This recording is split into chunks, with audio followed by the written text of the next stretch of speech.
what's your big picture approach to working with a fat loss client? When most people decide that they want to lose weight, they usually focus on one area, and that might be focusing on nutrition, or it might be focusing on taking up an exercise program. But most people who lose weight over the short term at least gain it back over the long term, and studies that look at 12 months weight loss show that most people gain back everything that they've lost and a little bit more. So the personal trainer is in a unique position that they see their clients every week, and they can keep a clients accountable in terms of nutrition, how much they're eating, what kinds of food, what kind of macronutrient ratios, and they can control the exercise. Are they training hard enough? Are they training long enough? But unless you're putting together an exercise program, a nutrition program, and also lifestyle factors, are people sleeping enough, and stress modification, this is what a PT can do really successfully and really powerfully over the long term, which makes them in a unique position and have an advantage over a nutritionist who they might see once a month, or a medical professional who they might see every few months. Many people see these rapid losses of body mass on The Biggest Loser. How can personal trainers set expectations for a fat loss client? If a client has watched any of the reality TV shows where people are losing enormous body weight for a week, the first thing that has to be understood is that people are losing body mass, not so much improving body composition.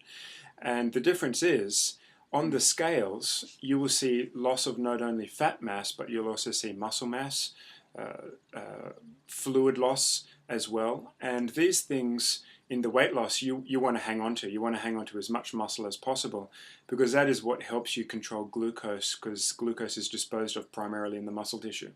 So when you see folk who are taken out of their real lives, taken out from work and family, and put in an environment where all they can do is train, and they're fed very minimal kind of calories to consume, the weight loss is rapid. But as I mentioned, it's part muscle tissue and part fat tissue. And realistically, most people can't lose more than 1 kilogram of fat tissue in a week if you're trying to hang on to muscle tissue. And most clients are profoundly disappointed when they are told this right at the beginning, that we're going to at maximum lose 1 kilogram of fat a week. But this is what is sustainable. So it's not how much you can lose in 6 or 12 weeks, it's how much you can lose and keep that off at 6 months, 12 months and ongoing. So most clients, if they can lose somewhere around 500, 600 grams a week of fat and hang on to their muscle tissue, or even better, build more muscle tissue, we would consider that a very successful job by the personal trainer. What role do hormones play in fat loss?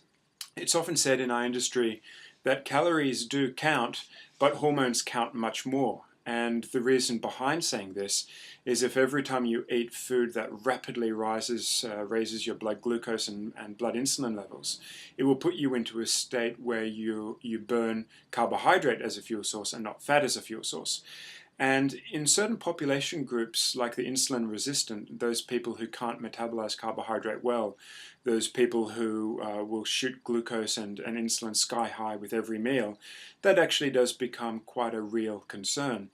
But for the general public who doesn't have these issues, the overriding theme is that you must create a caloric deficit. And this caloric deficit can be somewhere around 200 to 500 calories a day. But that has to be created every day. And foods, of course, should be driven towards choices that have a low insulin response and a low glycemic response. And these have profound health benefits. And they probably have an additive benefit for fat loss as well. But the overriding theme is caloric deficit. And second only to that is the hormones. What role do supplements play in fat loss?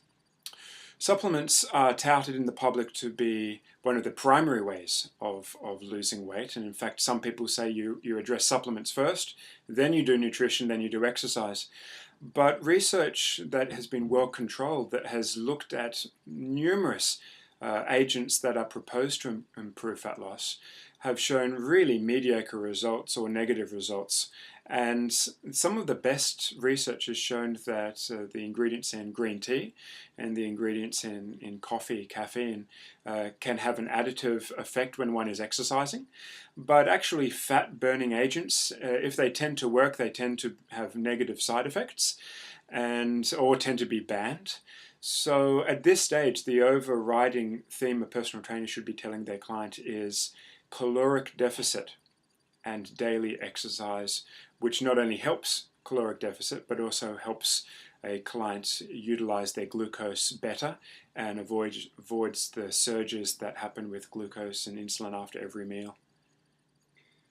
What role can low-carb diets play in the fat loss equation?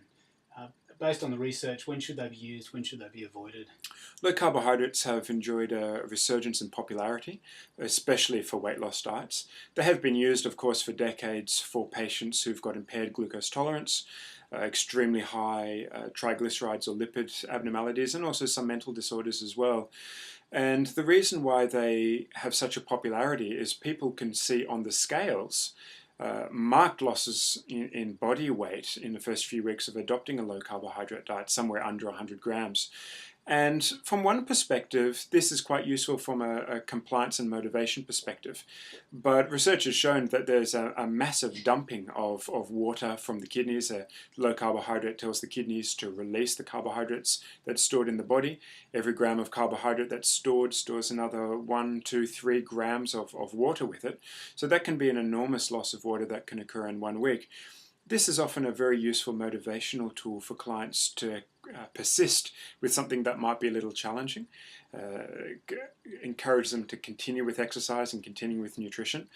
But in long-term studies, 12 months or more, where two groups, low carbohydrate versus low fat, and the calories have been matched, there's been no statistical difference between the low carb or the high carb diet. And I mentioned before, if it's a special population group, those people with impaired glucose tolerance, the insulin resistant, the type 2 diabetic, then there may be an advantage for those folk to adopt a modified lower carbohydrate diet. But experts in this area really seem to think that when you go low carb, you must replace the carbohydrates with something, which is typically higher protein, higher fat. And it's probably the higher protein content that is leading to the improved body composition. So should a client adopt a low carbohydrate diet? In summary, if they are impaired glucose tolerant, insulin resistant, then perhaps they could, as you use exercise as an adjunct to improve insulin sensitivity, but look at improving high fiber, low glycemic index carbohydrates over the long term. But over the long term, glucose should be controlled with daily exercise and resistance training and low glycemic index carbohydrates. And how much of a percentage of the diet? 30 to 40% of low glycemic index, with 30 to 40% of the diet coming from protein, looks to me to be the optimal macronutrient split for everyone.